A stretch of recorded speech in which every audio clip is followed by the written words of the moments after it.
Previously on Reckless Attack. Selv and Kavos took on the Moth Man at close range, while Checkers discovered an ancient wellspring of strength by unleashing a powerful blast from the depths of the Red City. Val's Bless bolstered the party against the worst of the Mothman's fear, but shadowy reinforcements arrived at the base of the tower to battle Cass and thwart our heroes' efforts. Find out what happens next on Reckless Attack.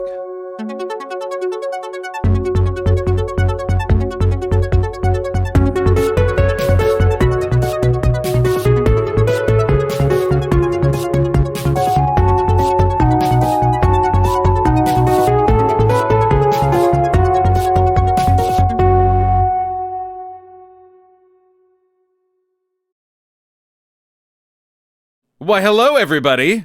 Hello. Hello. Welcome to another episode of Reckless Attack. We are a 5th edition Dungeons & Dragons actual play podcast. I am Nathan, your dungeon master and purveyor of much player pain here this evening. That is correct. Confirm. Can confirm. I'm sorry. I just want to respond to everything with, wow. Spoiler alert, we're recording this on the same night as our last episode. So it's going great, as per last episode. Steve, you got to make it like as much like Owen Wilson as possible. Wow.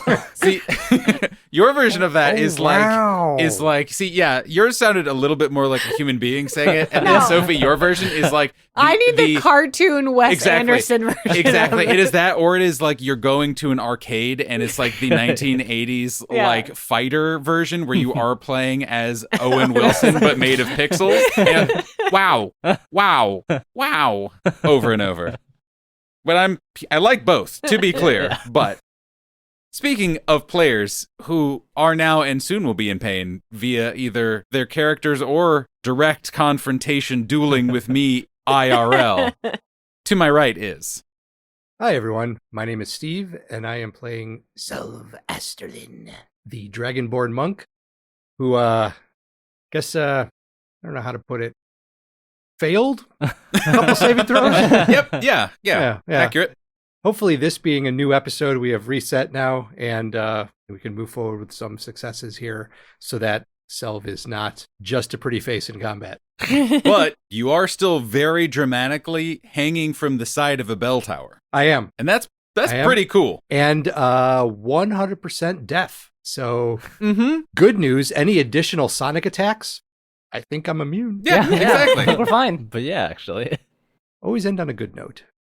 Hi everyone, I'm David, and I play Kaskrin Brightmane, the Dwarven Warlock, who has really been rubber banding between like pretty good and then like, oh god, I'm gonna die. Real and then, bad. like, yeah, it's like, okay, I'm okay now. I'm feeling good. I'm next to a bell tower.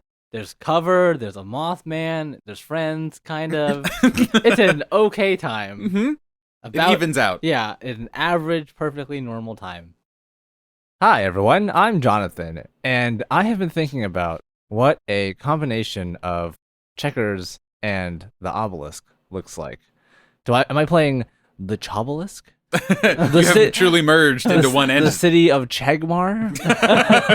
The Obeliskers. Yeah. You see at the end of the battle, Checkers just like melts on top of the obelisk and is absorbed into it, and now is omnipresent across the city. Right, he feels all that the city feels. Little frog faces appear in the Yeah. wall. Yeah. The red Instead of walls like of green Agmar. modes, it's just frog faces. But Checkers has found himself on top of the Ember Sage Obelisk and is making some choices that may may result in some consequences for himself, for the city, for the ritual, for the future of all of Rixia. On top of the obelisk. No, it'll be all fine. Covered in moats. I wouldn't worry about it. But there's no way to tell right this moment. Right. So I'm And you are casting Finger of Death. right. Yeah, I just And that's pretty dope. throw in the force of Agmar wherever. So anyway, I started blasting. Yeah. And it was good. Sophie. Hi, I'm Sophie. I play Valeska Carter, the human asterisk redacted. There's 2 redacteds now. I don't know why. There just is. But that's top secret. Yeah. You need higher clearance to see why there's 2 redacteds. Yeah. Speak to your one-up, please.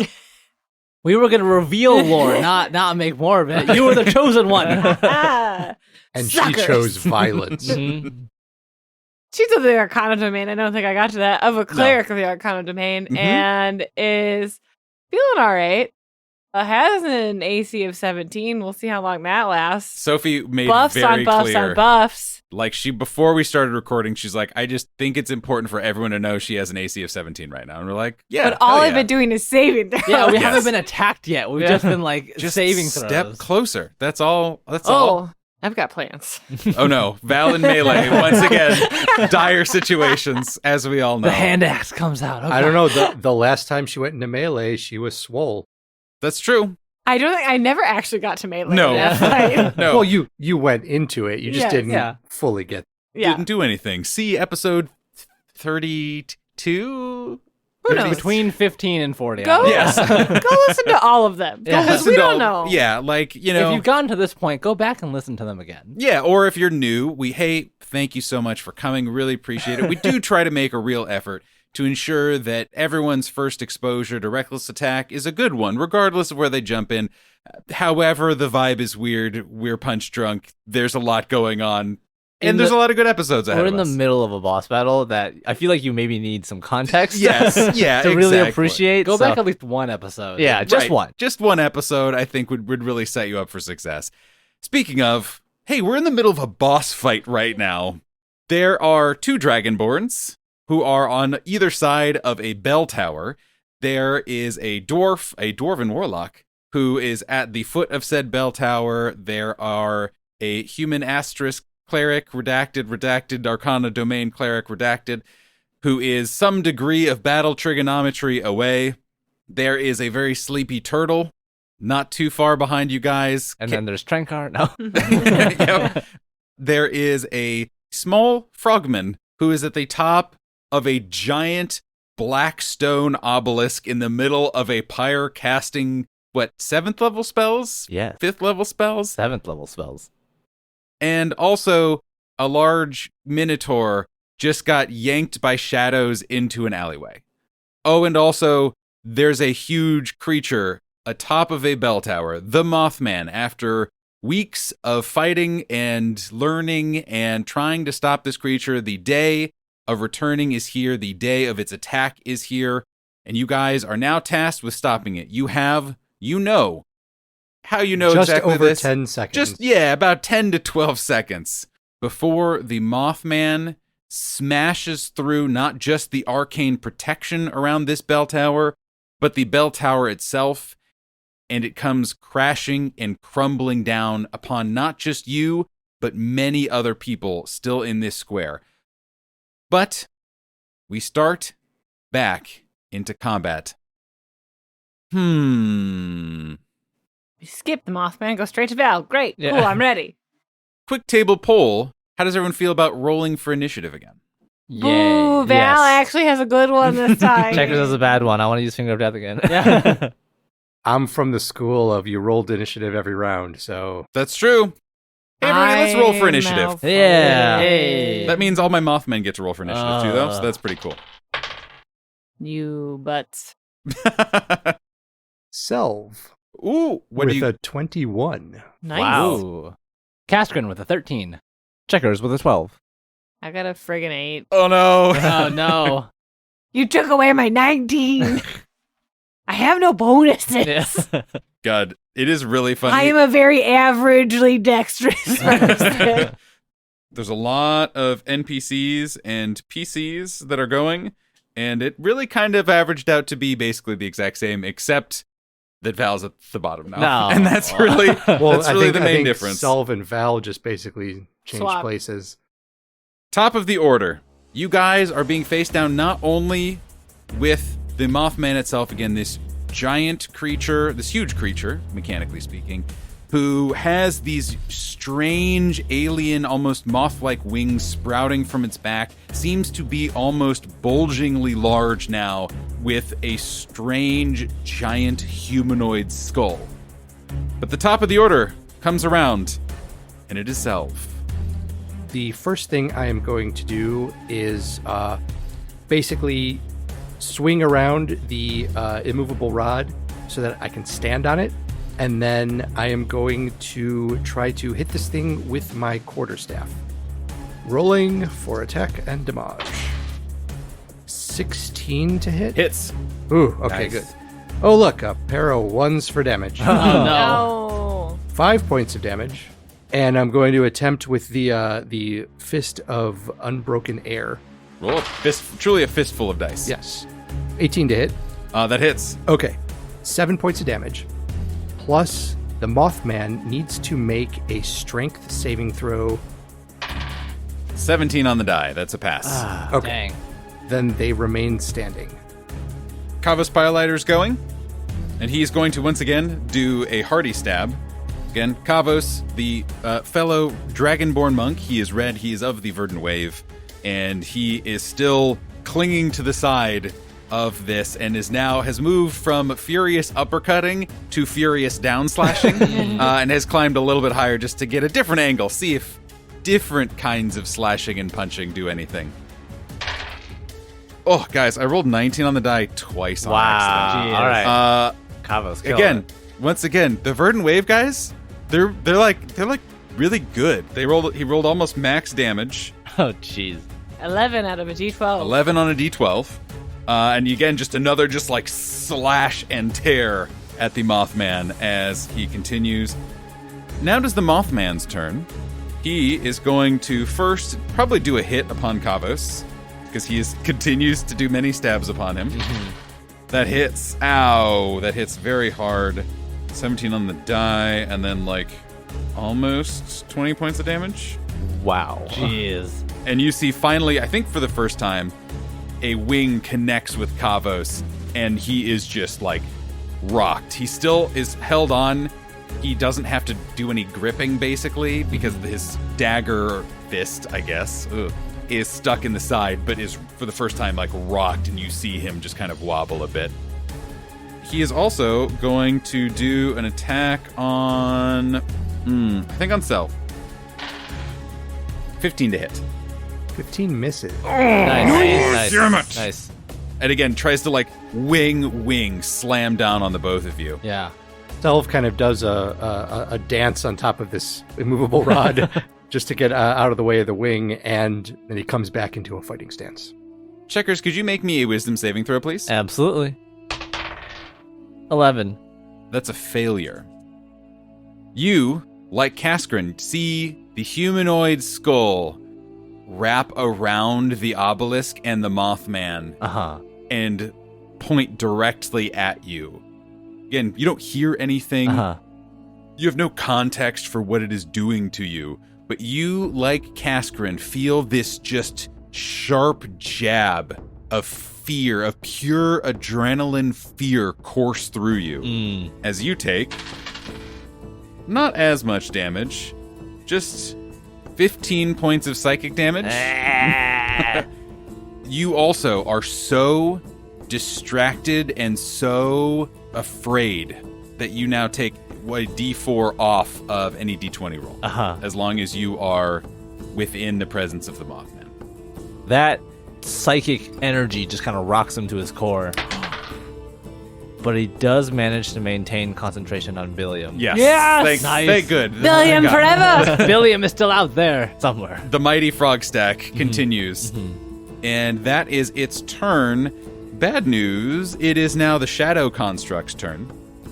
And is going to walk straight down the side of the bell tower. Again, it is parallel to the ground, like 90-degree angle from the bell tower, and just walks very casually and steps onto the ground close to Kaskrin. First, it is going to reach up. Again, it is a huge creature with these huge long arms, and reaches up and slams a fist into the side of the bell tower. And then it's also going to do an attack upon the Kaskrin. Okay. Ooh, 16 to hit?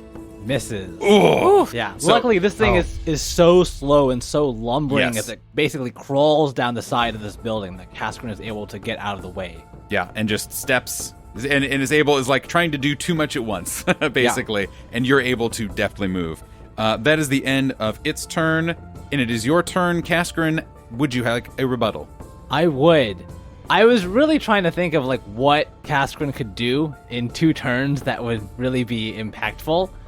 And I would say hitting with a hammer is impactful. so instead of hitting this creature, Kaskrin's going to reach into his pocket and pull out a folded scrap of paper. In his hands, he quickly unfolds it and looks at it before looking back at the creature, looking at it, looking at the creature. It's just like, Azan, I hope to God this works. And he mumbles and sort of like holds the scroll out towards this creature, finishing the incantation and casting Sleep on the shadow construct at level 1. Ooh, at level 1? At level 1. I'm going to roll 5d8, and I'm going to see if I can put this thing to sleep using the scroll that Azan gave me as I left the shop last time. Yeah, and this version of it is not quite as beefy as the last time you faced it. I mean, it's still large, but it doesn't seem as corporeal, if that makes sense. So, roll really good. 25. You extend your influence out at this thing, and you can feel the magic course through you, course out of this scroll, and impact this creature. And you see it kind of wobble a bit before regathering itself. No! And holding a fist back to either pound the tower once more or pound you in retribution. Kaskrin had really high hopes for that scroll, and unfortunately they were not realized. Alas. I like the idea, though. In fact, take inspiration. Nice, double inspiration. Kaskrin, seeing that the spell has failed, takes up one more desperate attempt and charges forward with his hammer, still glowing as a beacon of light. He nears this thing and swings with all he's got. And this is the humanoid. And this is the shadow construct that is closer to the ground. That is going to be a 15 to hit. Hits. 12 points of damage as he just like swings in a wide uppercut towards this creature that has been smashing the base of the bell tower. Take that, foul beast! Unhand the tower. Going to arrest the Mothman as my extra action. As a bonus action, Kaskrin is going to grant Selv, a servant of the Citadel. Excellent. So Checkers is clinging to the top of this obelisk, and this large humanoid skull just kind of appears before him and strikes fear into his very core. Almost as like a reflex, he essentially does the same thing that he did previously, where he's still gathering up all this energy and just blasting it at whatever he can. He noticed maybe in the back of his mind that the chanting had stopped and he was no longer able to hear the voices. But right now, he can't take a moment to think about that as he channels the energy of Agmar and shoots it through the obelisk at the Moth Prime. Once again, going to use Finger of Death. Okay. Could the Moth Prime make me a Constitution saving throw? And there's no attack roll or anything, correct? Correct. I rolled a 3 on the die. Wow. And that is a DC 16. 16. That is a failure. Yeah. All right, so the full force of this energy connects, just causing searing pain. So many dice. Why did I do this? The Mothman is going to find itself taking 70 points. Oh. Wow. Of damage. As the souls of Agmar, I don't actually know what's happening, but I'm assuming the souls of Agmar are being spent in some way to deal damage to this thing. You guys now see Checkers up there. You may not have when you approached, but again, you once more see a crackle of energy go from him outward. And this time it hits the Mothman full force. And you can see it writhing, and you just get a huge clap of a bell again, kind of in response. As soon as the energy is discharged from you, you know that you are not able to cast that spell again. Fair, You've used all the energy. Yeah, I can just feel there's no longer enough energy left in the obelisk in the city to really do that. Exactly. But you hear a single voice. It's strange. It takes no shape in your mind. You couldn't say if it was a higher pitched voice, a lower voice, it is as if the words and the feelings and almost the sound appear in your head, even though you are deafened. And so in all of this silence, you hear, "Protect the city." And that is all, as this energy discharges. Checkers uses the rest of his turn to command Billiam and Mango, wherever they are, to try and save Garnak, hopefully rescuing him from the clutches of the Moth Prime. And it's interesting you mentioned that, because it is that turn where that is resolved. So you see your two frogs hop and or float in the direction of the dark alleyway that seemed to seize the Minotaur. And you see them jump in, basically, and are swallowed up in darkness. Yep. Val and Castrin, you are still hasted. Whew. Huh. Real worried about that one. Yep. Anything else, Checkers? That's it. Val, your go Hey. finally. Great, cool. Val, seeing the shadow construct coming with malintent towards the bell tower in the city of Agmar, knowing that this has to be resolved quickly, uses a second level spell to cast Guiding Bolt Cool. right at the Mothman, and will roll an attack roll with Bless. 17. That hits. Whew. There's just a lot of just like scratching at your like head and Yeah. face. Be like, is this gonna be good enough? Oh god. 14 points of damage. Ooh.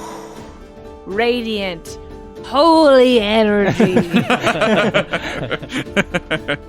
You guys have done a lot of damage. It may not surprise you to learn. Well, I'm gonna do more. I'm gonna smack it upside the head as the spiritual weapon starts fading out. It takes one last swing at the creature, and I do a hit on it. Mm-hmm. With And this is advan- still the with advantage, Mothman Prime, correct? right? Because of guiding bolt. I switched it. I want you to do it with advantage. Okay. I hit it with the spiritual weapon first. That is A-okay with me. I don't want to use that one. 15. Hits. Another 10 points of damage. Ooh. Nice. It is, especially after Checkers hit it with his second blast, is clearly in the same way that you guys have seen other Mothmen start to kind of destabilizing a bit, is starting to sputter and twitch and be a little bit more ethereal than it had been previously. And so you know what you guys are doing is highly effective, and it is now close to its last legs. Anything else, Val? Val ignores battle trigonometry and runs up to the Mothman. Gasp. And as she runs, in Haze terms, does a dash strike to throw her equal at it. Sick. Nice. And so this is what is it, 20, 30 feet away? No, it's so close. You know what? I will do it at disadvantage With your bless? my bless. That bless is getting 30 a feet lot away. of work. Yeah, no kidding. Well, and it's up and everything too. So like, yeah, you'd have to get like to the base and throw vertically practically at that range. So disadvantage makes plenty of sense. Well, but so if you do that though, the guiding bolt is still yours for God, advantage. fine. Neutral roll. Absolutely. Well, can you do it? Can you take your I have no idea when I actions can out use of a order? Do you hasted remember, action. David, for haste? You can use it whenever you want. Okay. Yeah. Friggin', So- I'm gonna take it. I'm gonna take it. This is the best chance I'm gonna get to hit with a melee weapon. Awesome. Oh, that's so sick though, where you spiritual weapon and then you cast a spell that illuminates it, and then as you cast it, you like pick up your spear and start running, and then just like immediately follow it up like smoothly with a spear throw, all kind of in the span of like a few moments. You're moving This is so Val's quickly. like jab jab cross kind of. Yes. Yeah, love it. Roll good. I don't think I get any pluses to this. 13. That's a miss. Dang it. So, as you feel the javelin leaving your hands, you know immediately that's kind of like veering off in the wrong direction. But you can feel in the back of your mind this coin flip. And suddenly, when you blink again, it's as if the javelin has changed trajectories. You can re-roll that dice. That's worse. It veers Thank into you, a thank you, worse Cass. trajectory. This is a bad future. Try. Yeah. You see it kind of clang into the building, like right near where it's been like banging, so it goes into the masonry. Oh. Can you make me a wisdom saving throw, please? As the Mothman's turn is now, for a second time. Yes, I can. Also, Warding Bond, I get a +1 to saving throws this whole time that I haven't been using. Just flexing on him. Just yeah. Yeah. I could add another +1. 16 on the die, +2, +1 from Cass, +6 from me. Okay. I lost count. I don't You're good. know. Plus It's another a lot. 13. Don't worry about It's it. 25. Okay, next you. With the halved damage, you take 7 points of damage, with an extra 3 points of damage on top of that I for take- your brain skull rattling around with how spiritually empty it is. 5 points of damage. And I take 5 points of damage. I'm coming for you, Cass. I got you. I got you, bud. Yeah. Hey, speaking of Kaskrin, you know who's about to get a smack? Oh no. It's going to do a smack again. Oh no. It's 18 on the die, That hits. 10 points of bludgeoning damage, and 7 points of psychic damage. Kaskrin charges forward with this beacon of light, but almost in the next instant, the shadow construct brings his hand down in full force, smashing Kaskrin into the ground, and it's as if the light has been snuffed out by the torrent of darkness from this attack, and Kaskrin is unconscious. He's very unconscious. So the light is still going? No. I don't. Well, it's not It's concentration. not concentration. It's not concentration, but yeah. I'm fine with. It's up to you, David. Would you like the light to continue? I'm fine with it still being there. I am too. And then Servant of the Citadel. That is also still there. Okay. Yep. I think both are fine with me. Yeah. As stated before, you don't do Yeah, I'm not concentration stuff. concentration. Yeah. When the shadow dissipates from his attack, Kaskrin is laying flat on the ground, bloodied and broken, but the hammer with the light on it is still there, off to the side. Odds or evens, Steve? Even. The Mothman Prime, for its second attack, rears back and punches through the bell tower and rips out bricks. It is still standing, but it is now very damaged. That is the end of its turn. It's Trankar's turn. Trankar, come on. Trankar once again still is like slow motion, still exhausted, still slow-mo from his own haste, but extends his hand once more, being like, "Get off of there." Wow, rolls a 19 and a 14 on the die. Verdant Wave. They're quite good at this. Yeah, real good adventurers. Okay, holy shit. Holy shit. Okay. Guys, it is fucking close. It's gonna be close. That's the end of the round. You guys see Kaskrin be crushed underneath one of these wings or appendages. Val is valiantly putting up a fight against the fear assault that two of you have already experienced. Selv is still clinging to the rod, and you guys see Verdant Wave, you see Red Guard all charging in. You hear all sorts of commotion as attention is turned onto the bell tower, and you guys know it is moments from falling. And you hear another bell toll as darkness erupts from the Mothman Prime. In a huge radius, you see just this absolute blackness. Selv and Kavos are immediately swallowed up in this pitch darkness. Soon, Anyone else who is standing nearby is swallowed up. You see Kaskrin's unconscious form swallowed up, and it extends even out to you, Val, and you can see it, Checkers, even though you're a ways away. This is how large this globe of darkness is. And you guys can't see anything until a pinprick of light pokes through for each of you in a way that, like, the battle trigonometry doesn't make sense, but, like, in the middle of your vision, you can see this tiny mote of golden light that Val and Selv would see, but emanating from Cass's hammer.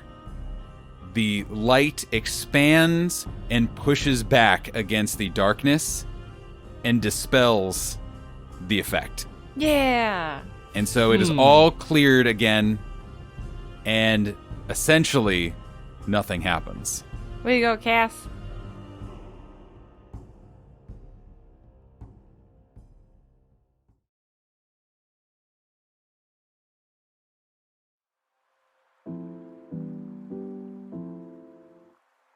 Oh, hey, I didn't see you there. Come in, grab a seat. I've got an announcement for you this mid-roll, so you'll want to get comfortable. We're coming up to the end of this arc, and our heroes are engaged in a climactic battle against the Moth Man for the future of the Red City of Agmar. Once this arc is over, at episode 42, the Reckless Attack crew is going to take a little bit of a break. But we plan to come back better than ever. Don't you worry though, we won't be gone long. And for those of you who are still catching up, it'll be like we never left. Specifically, for all you lovely listeners that tune in each and every week, we'll be taking a pause for about a month on both our Reckless Attack and Reckless Talk interview series, but are planning on resuming our release schedule on September 20th of 2022. During this time, we'll be making some updates to the way that we make these episodes, as well as our Patreon, so we can continue to show our appreciation for the people that support us there. For more details on our end of arc break, be sure to follow us on Twitter at reckless_attack. We really appreciate your understanding as we take this time, but know that we aren't going anywhere. Our goal is just to get a little bit of room so that we can make sure that these episodes continue to be enjoyable for you and fun and sustainable for us to make. Thanks again for stopping by. Now, back to the episode.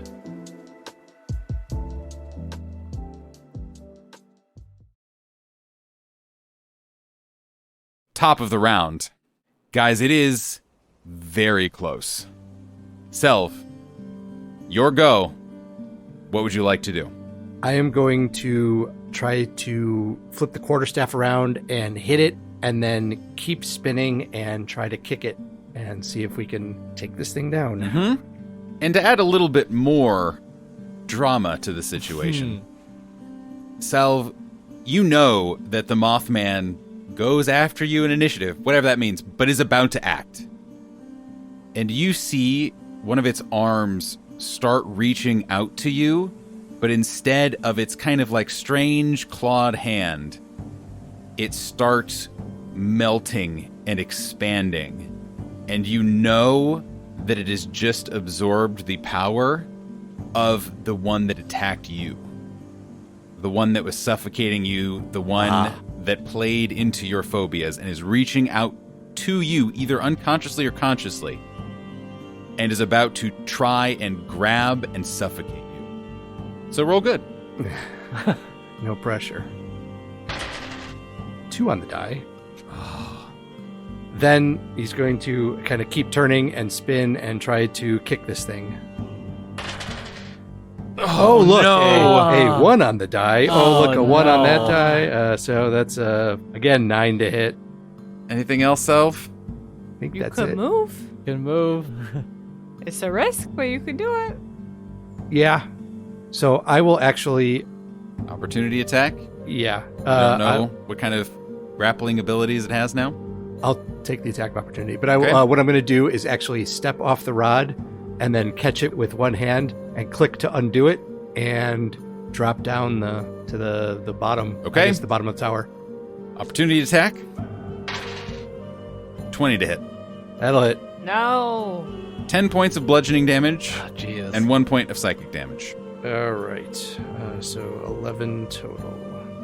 Even as Selv falls and the Mothman goes after him, the last vestiges of the Citadel's protection still grant him some reprieve. Mm-hmm. You can see just the faint after image of a soldier in full plate taking as much of the damage as he can from that attack before dissipating. Excellent. Now it is the Mothman's turn. It is going to first do its wisdom saving throw thing, its fear effect, against Kavos, who has been beating the absolute shit out of it also. Kavos succeeds. I feel like 17 on the die. Kavos is too angry to Yeah. be scared. I think that is factually correct. He still takes quite a bit of damage. He is actually looking really rough now, too. Anyone who's close by can see he is starting to see stars. It is the Shadow Construct's turn, and it is going to do one attack against the tower, which... I call it a name. I'm like, you bright, shining beacon of hope and light. well, it is actually bathed in Kaskrin's hammerlight. You So- that bring hope to mortals across the land. No! No, I you. don't- Oh, that makes me so angry. I know you are, but I want to hit the tower and then your unconscious friend. No, me! Channel it towards me! It does do I'm feisty. It does. Okay. Multi-part thing. One of its attacks it does against the tower. Okay. Sorry. Which ups the timer, I'll say. I'll put it that way. You sure? Val- 2 attacks on me! Val, what do you do to really all right, hammer home all right. your your sassiness, My your feistiness. feistiness, so as to try and attract this thing's attention? This is a shadow construct of a monster that is here to sow fear and chaos. And I just call out to it, man, you're just a tall drink of water on a warm day. Aren't you just the sweetest thing that gives hope and light to everyone in the city? Why, you just make me want to live my best life with no worries No fears. in my heart whatsoever. I mean, that seems good to me. Sure. Val, what's your hasted AC? 16. It's -1 because warding bond is no longer gone. It's a 17 on the die. Damn it, okay. Or 17 total, excuse Okay. me. You take 10 points of damage. Okay, I'm still here. Do you have any concentration spells? I do. Bless is gone. Okay. Kaskrin, make a death saving throw. Just one though. Just the one. Just the one. And you don't auto fail any. Yeah. Roll a natural 1. 18. Okay, that is a Nice. success. Checkers, it's your turn. Yes. And I've been thinking about this for a little bit Uh-huh. because I find myself with one of two choices. I can't comprehend languages. Yeah. Mm-hmm. Seeing the state that the Mothman Prime is, Yes. seeing Very how bad. tattered these shadows are, and maybe how cracked this humanoid skull is, seeing how much on its last legs it is, he knows that he has an opportunity to maybe end this once and for all. Yes. Maybe. But he also saw how Kaskrin was smashed to pieces, how his full plate was dented, his hammer dropped by the large shadow construct, and how it threatens to do that again. So I think what Checkers is going to do is he feels this fear. Mm-hmm. Maybe he doesn't even know if it's like a continuation of the fear that was struck into him from the Mothman Prime, but he can just feel it in his body. Rather than continuing to use the power of the obelisk to maybe finish this fight, Mm-hmm. he is going to try to save his friend. I'm going to, as an action, cast Summon Beast to recall Billiam. Go good. And functionally also abandoning Karnak as well to his fate. But he's going to conjure Billiam above Kaskrin.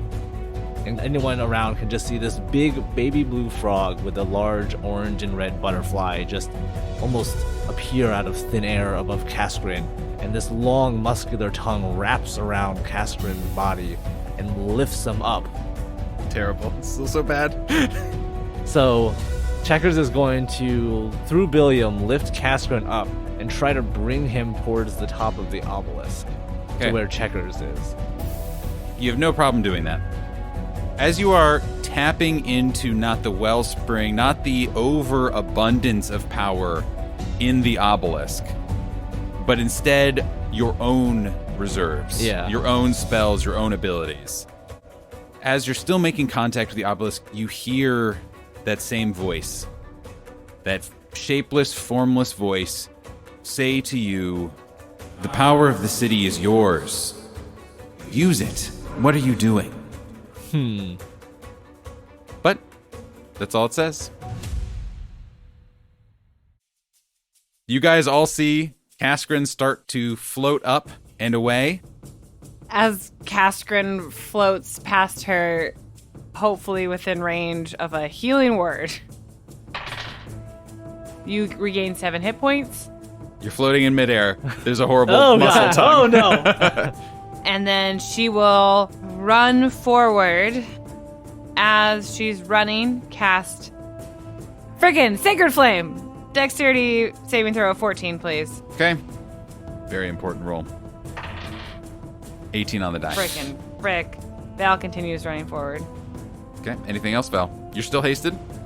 As a hasted action, she pulls out her hand axe and runs within 20 feet of it. Mm-hmm. Again, that's right back at the base of the thing.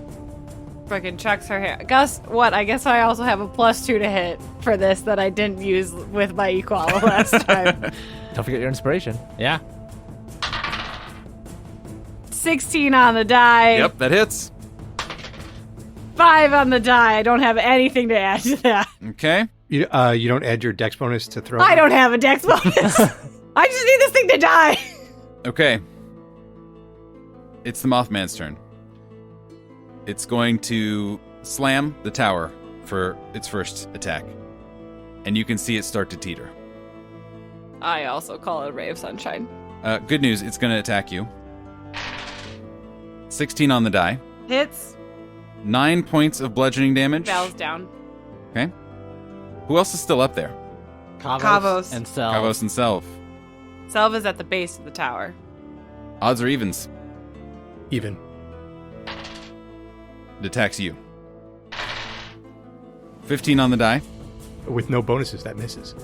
It has many bonuses. 6 points of bludgeoning damage and 2 points of psychic damage. Okay.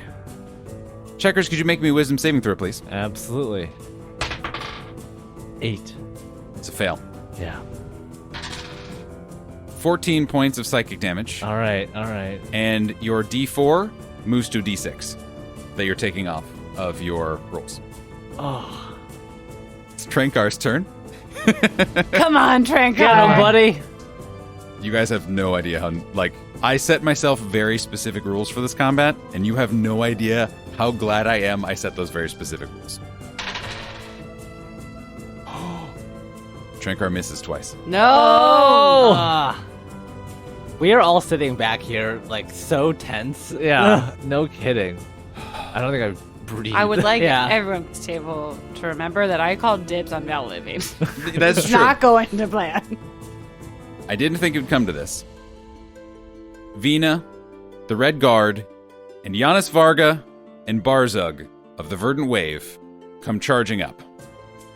Those of you that can hear commands, fire, get in there, get up. What I would like, that you know that if this does not do enough damage to the Mothman, the bell tower is coming down. period. Please describe to me, those three of you who are awake, I would like individual descriptions of what it is that you guys are doing in this moment, this pivotal moment in heroism. And then you, the three of you, are rolling damage for the attacks as crossbows are bolted, as spears are hoisted, as the Red Guard, who you guys sent for, who you guys made a priority to come into this fight, are just barely able to make it in time. In this moment, what do you say? What do you do? How do you act? How do you be heroes? Kaskrin takes a moment to right himself because he has woken up from unconsciousness and is being airlifted out by Billiam. He sees the ground, he sees the obelisk, and his gaze ends on the Mothman about to make its final strike. And with the strength he has remaining, he summons one last Eldritch Blast, one last light javelin in his hands, and throws it as hard as he can towards the Mothman. And as it leaves his hand, there is a after image, a hallucination of the Eternal Citadel in all of its radiant glory before him. And there is a word that resonates in his mind. Forward.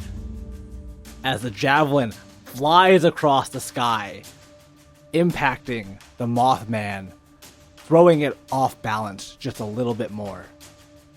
You see people see this display of brilliant light, and you see people are heartened by this. Seeing that Kaskrin is awake, Checkers feels a little bit more like himself, almost. Like, the events of today have in some ways been kind of overwhelming for Checkers, maybe. And upon hearing the voice in his head of remembering the kind of power that's at his fingertips, he once again calls on the city of Agmar to defend itself in a way, but also through Checkers, fight off the Mothman and see another day. He's going to use the Chaos Bolt ability of the obelisk to summon the motes of light around the obelisk and send them shooting forth at the Mothman, trying to take it down once and for all. You guys see arcane power once again crackling out of the hand of Checkers. Power that you know is not his. And shoot out towards the Mothman. And it is happening kind of almost simultaneously to Cass throwing his javelin again as crossbow bolts start to be loosened. And Checkers, in your mind, again, you don't hear anything else. Maybe a ringing in your ears, but otherwise the world is silent. And the words you hear are, "I am awake," as this crackling of energy explodes out from you. Selv has spent a lot of time at the monastery, and during that time, because of it's so isolated, you help each other, right? Stuff needs to be done. You kind of help out where you can. If you finish your tasks, you help somebody else with their tasks. So Selv actually gets to the base of the tower, kind of in front of the Mothman, and drops down and cups his hands together and just yells, "Barzag, up!" and gets ready to hoist her up and launch her at the Mothman, and hopefully she'll be able to connect. I'm imagining all of this happening in slow motion. And on one half of the screen at the top is the darkness, still emanating and undulating and slithering, and I remember what the other verb we used was, from the Mothman. And on the bottom of the screen is the light. The light from the arcane magic being used by Checkers, the arcane light of the Eternal Citadel, and you can see Selv there, you can see Val is crumpled right in the backdrop of all of this. and you see Selv, again in slow motion, hoisting a rival adventurer with just a morning Was it a- star, Yeah. if I remember Star? right, Yeah. swinging overhead, just screaming a battle cry. I'm going to go around in the order that you guys described it. I'm going to have you all roll a d8 and add 3 to whatever you roll. Before you roll, I am passing Sophie a number. That this is the number, the legitimate number of hit points left. I've been tracking very intensely, and I've had to do a lot of math, especially with Finger of Deaths. Sophie, that is the number. Mm-hmm. They collectively have to hit. Okay. David, could you roll me a d8? 4. So 7 total. Okay. 1, so 4 total. So 11. Self. Oh no. 5, so 8 total. What's the total of that? So we have a 7, we had a 4, so at 11 up to 19. 19. Sophie, what was the number? 16. Yes! It had Jonathan, get it together! It had 16 hit points left. Again, all of this is happening in slow motion. You guys see bolts of light. You see crossbow bolts. You see spears being thrown. You hear, those of you who can, hear commands coming from Giannis, hearing commands from Vina, all being shouted out. And as one, all of this converges on the Mothman and hits it. And it begins sputtering and shaking. And like all the other Mothman before it, crumples up into itself. Until for a moment, a split second, all that hangs in the air is a bit of darkness and a giant humanoid skull floating in the ether, surrounded by wisps of darkness lit up against the green flames. And then the skull explodes into a fine dust. And that is where we will end this week's episode. Congratulations, you all level up. Yeah! Oh, wow. See you next week, everybody.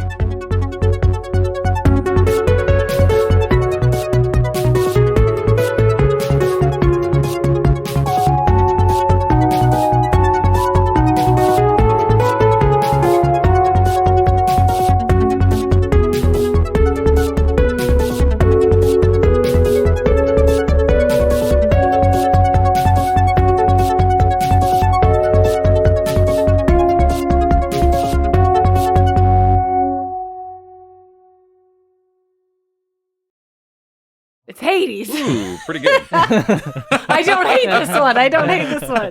I actively enjoy the soundtrack.